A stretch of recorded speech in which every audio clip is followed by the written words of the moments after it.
Jeff Bezos' net worth has grown by $74 billion since the start of 2020. What does that even mean? What's up, you guys? My name is Antoine and welcome to my channel where I like to talk about real estate, investing, as well as lifelong learning. And if that sounds good to you, be sure to hit the subscribe button down below and turn on the bell notification. And when it comes to personal finance, there's one thing that you always want to be cognizant of, and that's of your net worth.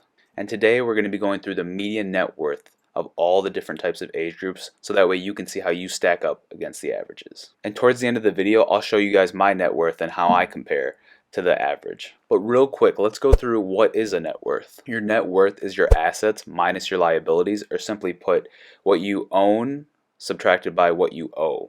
So things like cars, stocks, gold, real estate, or even collectibles. So all you people out there who are sitting on a ton of Pokemon cards that have a lot of value, you can also attribute that to your net worth. Your liabilities being all the debt that you carry, whether that be student loan debt, credit card debt, your mortgage, as well as if you have any medical bills, all that combined. And when you subtract the two, that's when you'll be able to get an idea of your net worth. But if you live in the 21st century, chances are you're not going to write everything down. So me personally, I use apps like Personal Capital or Mint, and they're able to track my net worth for me. You just sign into all the different platforms you use for your bank accounts, your real estate, your stocks, and then it's able to give you a live update and refresh pretty quickly and show you exactly what your net worth is. And don't worry, these apps are very secure, so they're not going to get hacked and steal all your data, I hope.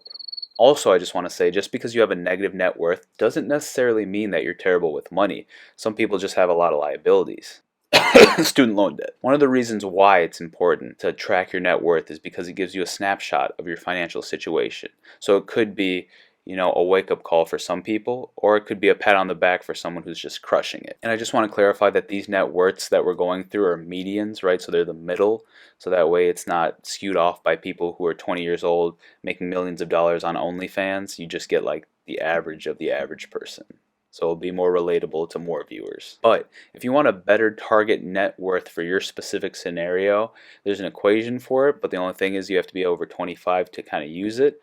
I'm 23, so I'm not going to be able to use it just yet. But basically, you subtract your age from 25, and then you multiply it by 1/5 times your annual income. So if you're 27 years old and you make about $100,000 a year, the target net worth you should be shooting for is about $40,000. Now if you were 27 but you were making $50,000 a year, the target net worth you'd be trying to obtain would be about $20,000. Alright, now that we've gone through all of this, let's go through some medians. So according to UC Berkeley, when you're in your 20s, the median net worth is about $6,500, because students in their 20s are just getting out of college and they have all their student loan and they're just kind of figuring it out and starting their first actual real jobs. But if you didn't go to college instead and you picked up a trade, you kind of put yourself at a head start for this just because you don't have any student loans bringing you down. Also, this is kind of the phase in your life when you're starting to save for things like a down payment for a house and making sure you have an emergency fund. Now once you're in your 30s, your median net worth should be in about the $30,000 range.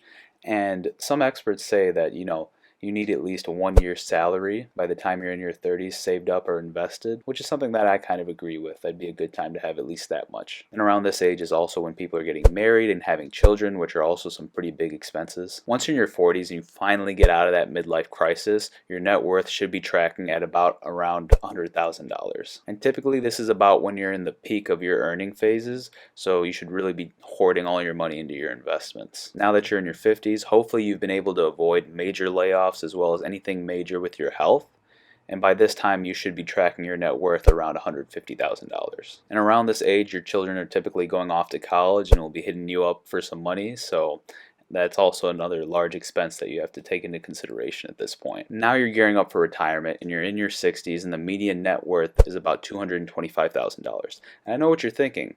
That's not a lot of money for retirement. And you'd be right, because a lot of people work after the age of 65.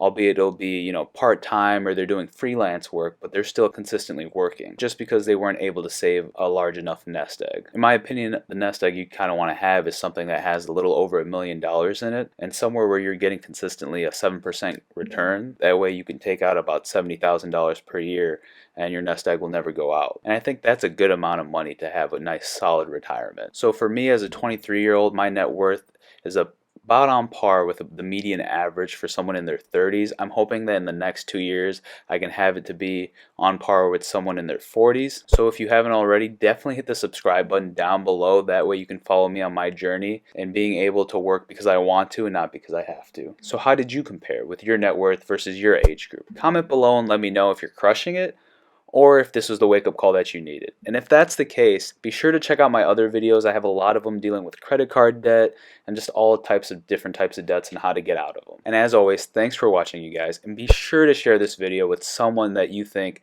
might need a wake-up call, or they're just crushing it and you want to let them know. If you could share the video, it would mean the world to me. It costs nothing and it helps me really grow my channel.